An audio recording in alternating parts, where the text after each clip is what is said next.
so this video is going to start our judiciary unit. So we're going to be talking about the Supreme Court and the rest of the federal court system. So let's start by talking about what the Constitution says about the judicial branch. So delegates at the Constitutional Convention agreed that the judiciary should have some independence from other branches.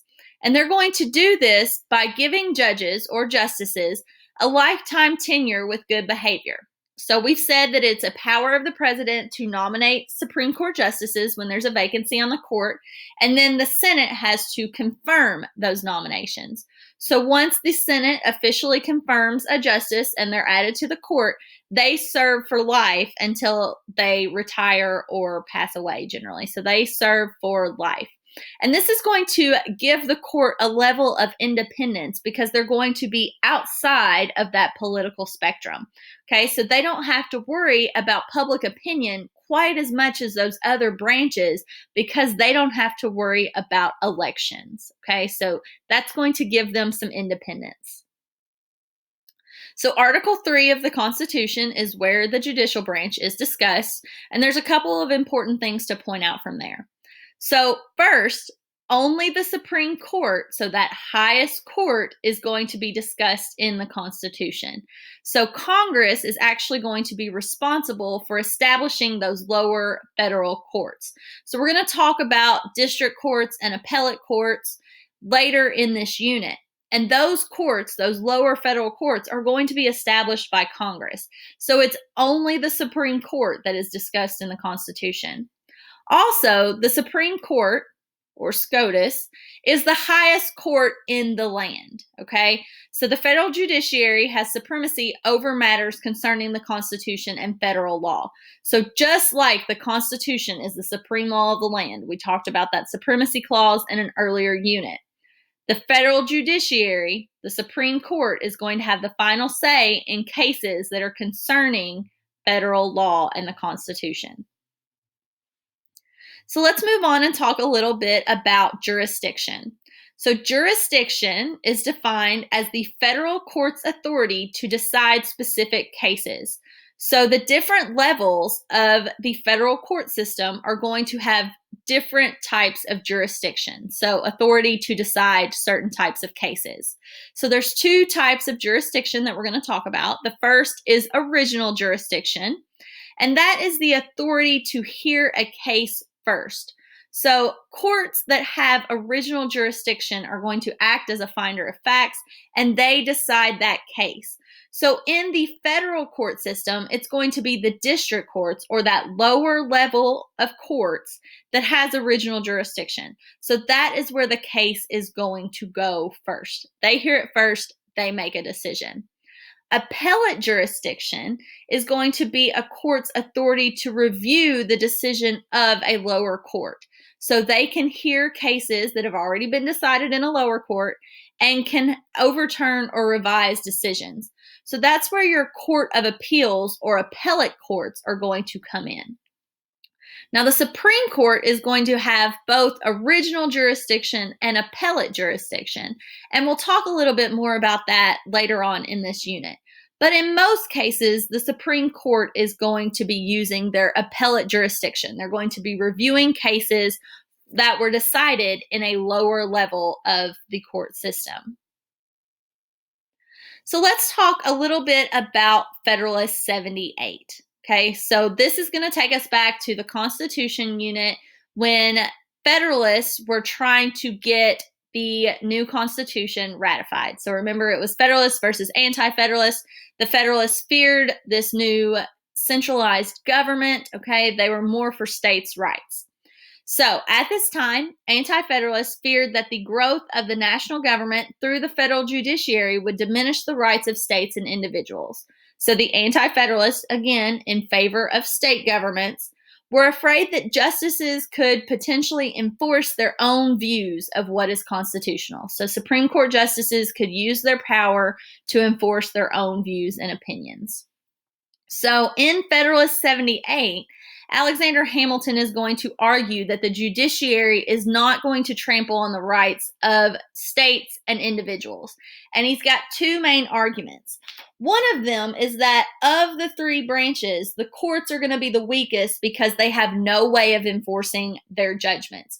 So they can make decisions in cases, but they don't have any kind of military power. They don't have any kind of financial power to really put any kind of authority behind those decisions. So it's going to be left up to Congress and the executive branch to enforce the decisions that have been made by the Supreme Court.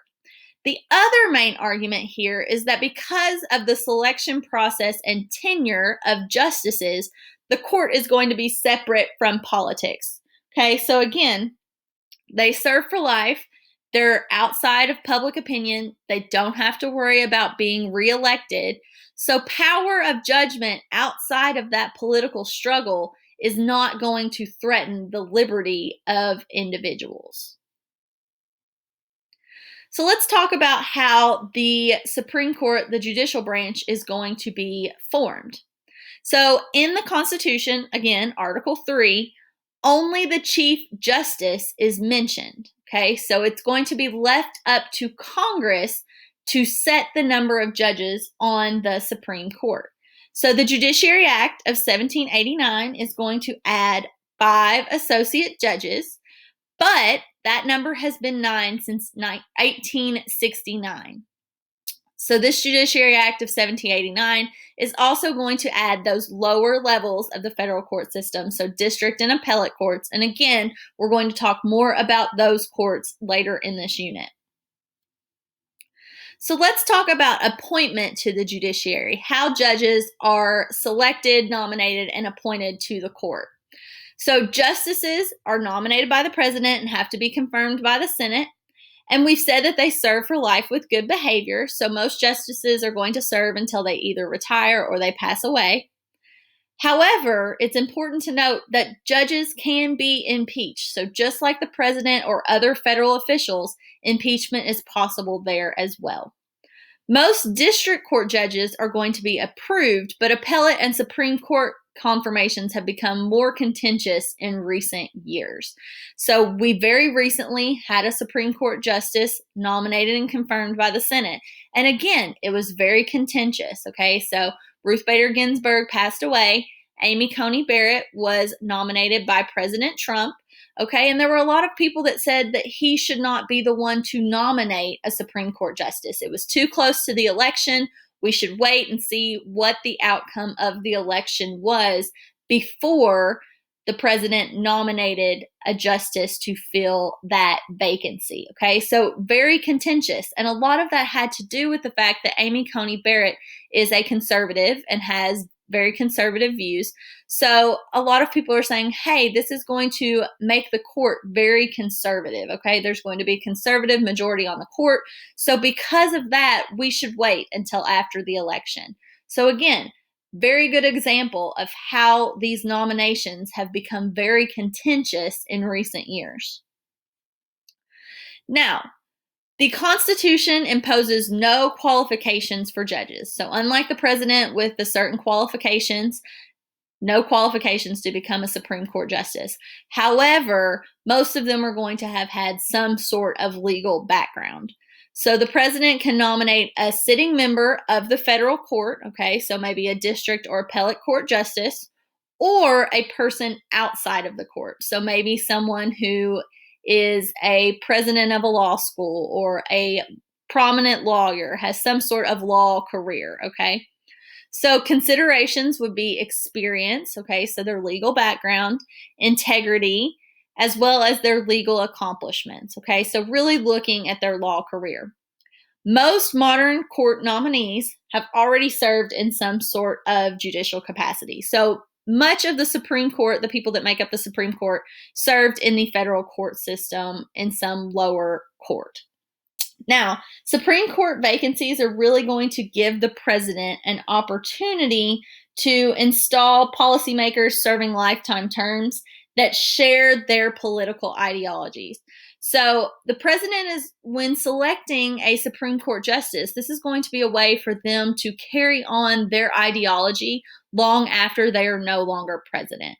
Okay, so that's why Republican presidents are going to be more likely to select more conservative justices, whereas Democratic presidents are going to be more likely to select more liberal judges. Okay, so it's a way for their ideology to carry on long after they're no longer in office because those judges serve for life. So that's a lot of why these nominations have become very contentious over the years. All right, and that's where we're going to stop with this video.